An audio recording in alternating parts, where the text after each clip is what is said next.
Welcome to the Rim Break Rodeo. We hope this video helps. Measure precisely. Combine 3 cups granulated sugar with 1 cup cold water in a heavy saucepan and warm slowly.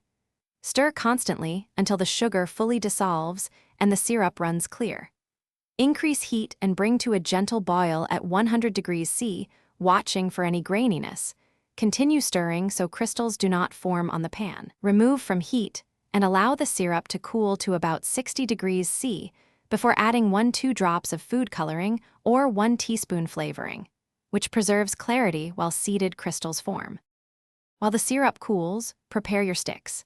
Dip a clean wooden stick into warm syrup, roll it in granulated sugar to create a rough seed coating, and let that layer dry for several hours.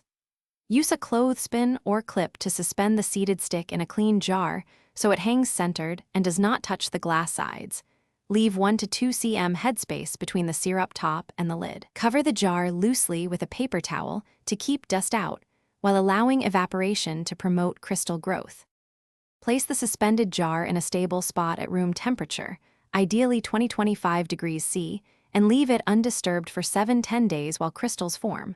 Larger clusters require up to 14 days.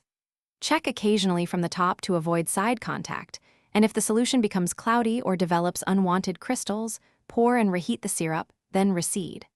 When your crystals reach the size you want, lift the stick, blot excess syrup gently, and dry the rock candy on parchment for 24 hours before.